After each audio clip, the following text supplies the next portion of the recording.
এক কুঁড়ে ঘরে বসবাস করত এক পাখি। তার নাম ছিল টুনি। প্রতিদিন সূর্য ওঠার সাথে সাথে সে সবার আগে ঘুম থেকে উঠত এবং মিষ্টি গলায় সে গান গাইত। তার গান শুনে আশেপাশের পাখিরা খুব খুশি হতো, কিন্তু তার মন ছিল খুবই খারাপ। খেলার পথে চলার পথে তার কোনো বন্ধু ছিল না। তাই সে সিদ্ধান্ত নিল তার একজন বন্ধু প্রয়োজন, এবং বন্ধুর দরকারে সে বাইরে বের হলো বন্ধুর খুঁজে। টুনি পাখি বাইরে বের হয়ে দেখে এক গাছের নিচে এক পাখি বসে আছে। পাখি জিজ্ঞেস করলো, কি ব্যাপার, তুমি এখানে বসে আছো কেন? তোমার নাম কি? পাখিটি উত্তর দিল, আমার নাম টুনা। তখন টুনি পাখি বলল, তুমি এখানে যে বসে আছো, তুমি একা কেন? তোমার সাথে কি কোনো খেলার সাথী নেই? তখন সে বলল, আমার সাথে অনেকগুলো খেলার সাথী ছিল, কিন্তু আজ আর একটিও খেলার সাথী নেই, কারণ সেগুলো আমার সাথে বিশ্বাসঘাতকতা করেছে। আমি সবাইকে বিশ্বাস করেছিলাম এই বনের ভিতর, কেউ বিশ্বাসের যোগ্য দিতে পারেনি। আমার সাথে বিশ্বাসঘাতকতা করে সবাই চলে গেছে। তখন টুনি পাখি বলল, তুমি আমাকে বিশ্বাস করতে পারো, চাইলে আমার বন্ধুও হতে পারো। আমি এখানে অনেক দিন হলো বসবাস করি, আমার একটি খেলার সাথীও নেই। এই বনের ভিতরে যতগুলো পাখি আছে সবাই আমার গান শুনতে পছন্দ করে, কিন্তু আমার গান শুনলে হবে কি, কেউ তো আমার খেলার সাথী হয় না।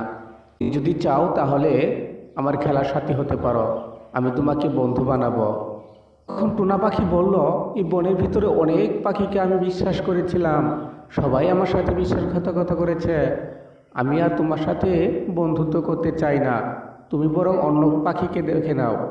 টুনি পাখি আর টুনা পাখি পরে তারা দুজনেই উড়ে চলে গেল তাদের বাসার দিকে। টুনা পাখি হঠাৎ বনের ভিতরে হাঁটতে হাঁটতে এক বটগাছের দিকে যাচ্ছিল। হঠাৎ করে তার সামনে এক রাক্ষসী ডাইনি পড়ে যায় এবং সে ধমকে যায়। রাক্ষসী ডাইনি তখন বলে, কিরে বাছা তুই, অনেক দিন হলো তোকে খুঁজতেছি, আমার পেটে যে খুব ক্ষুধা সে কি তুই জানিস না? আজ তোকে খেয়ে আমি আমার পেটের ক্ষুধা নিবারণ করব। খুব বড় চালাক হয়ে গেছিস তাই না?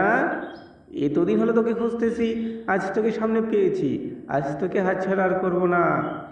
তখন টুনা পাখি ভয় পেয়ে বলল, না না, আমি তুমি খেও না, আমি তো এই বনের ভিতর অনেক ছোট বাচ্চা, আমার থেকেও অনেক বড় বড় বাচ্চা তুমি এই বনের ভিতরে পাবে, তুমি আমাকে মেরো না, আমাকে খেও না, আমাকে ছেড়ে দাও। তখন রাক্ষসী ডাইনি বলল, না না, অনেক কষ্ট তোকে পেয়েছি, আজ তোকে আর ছাড়বো না, আজ তোকে খেয়েই ফেলবো, এবার মজা পাবি। তখন টুনা পাখি বলল, দেখো, আমি খুব অসহায় একজন প্রাণী, আমাকে যদি খাও তাহলে তো তুমি অল্প কিছু মাংস পাবে, আমাকে খেও না। এরপরেই হঠাৎ করে টুনি পাখি এসে হাজির হলো। এসে দেখে তার প্রিয় বন্ধুকে। তখন টুনি পাখি বলল, কে রে রাক্ষসী, তোকে না বলেছি এই বনের ভিতরে থাকবি না, এই বন থেকে অনেক দূরে চলে যাবি, তুই কি আমার হাতে আবার মার খেতে চাস? সেদিনকের মতো মার না খেতে চাইলে চলে যা। রাক্ষসী পরে ভয় পেয়ে সেখান থেকে দ্রুত গতিতে চলে গেল, এবং টুনি পাখি তারাও চলে গেল। পরে টুনা পাখি উড়তে উড়তে তার বাসার দিক এগিয়ে যাচ্ছে আর চিন্তা ভাবনা করতেছে। তারপরে সে তার বাসায় চলে গেল। টুনা পাখি তখন ভাবলো, টুনি আজকে আমার যে উপকার করেছে, এই উপকার তো ভোলার মতন না।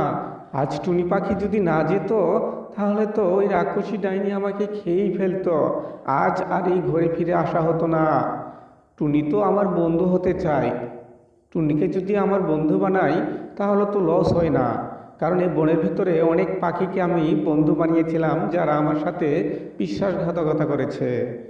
কিন্তু আজকে মৃত্যুর হাত থেকে টুনি আমাকে যেভাবে বাঁচালো, আশা করি টুনি আমার সাথে বন্ধুত্ব নষ্ট করবে না।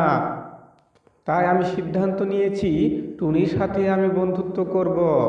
তাই দেরি না করে এখনই চলে যাই টুনির বাসায়, গিয়ে আমার মনের কথাটা বলি। পাখি তখন বন্ধুকে গিয়ে বলল, এই যে টুনি বন্ধু, আমার ভুল আমি বুঝতে পেরেছি, আজকে তুমি আমাকে যে উপকারটা করেছো, মৃত্যুর হাত থেকে আমাকে বাঁচিয়ে অনেক বড় আমাকে সাহায্য করেছো। তাই আমি বাসায় গিয়ে সিদ্ধান্ত নিয়েছি যে তুমি যখন এত করে বলছো বন্ধু দরকার তোমার একজন, তাই আমি তোমার বন্ধু হতে চাই। টুনি পাখি তখন বলল, এতদিনে তাহলে বুঝতে পারলে যে একজন আসলেই আমার খেলার সাথে প্রয়োজন ছিল। এই বনের ভিতরে অনেক প্রাণী ছিল, কিন্তু কেউ আমার বন্ধু হতে চেত না। আজকে যেহেতু তোমার একটা উপকার করেছি আর তুমি আমার বন্ধু হতে চাইছো, ঠিক আছে ঠিক আছে, আমরা দুজন আজ থেকে বন্ধু হয়ে গেলাম। তখন টুনা পাখি বলল, ঠিক আছে, তুমি আমার উপকার করে আমার সারা জীবন মনে থাকবে। তুমি যদি উপকার না করতে আজকে কি আমার তোমার সাথে দেখা করার ইচ্ছা থাকতো বা দেখা করতে পারতাম? তখন টুনি পাখি বলল, ওসব কথা বাদ দাও, আজ থেকে আমি তোমাকে গান শোনাবো। এই বনের ভিতরে কত পাখি আসে আমার গান শুনতে, কত পাখি আনন্দ নেয়। আজ রাতে তোমাকে আমার মনের গান শোনাবো।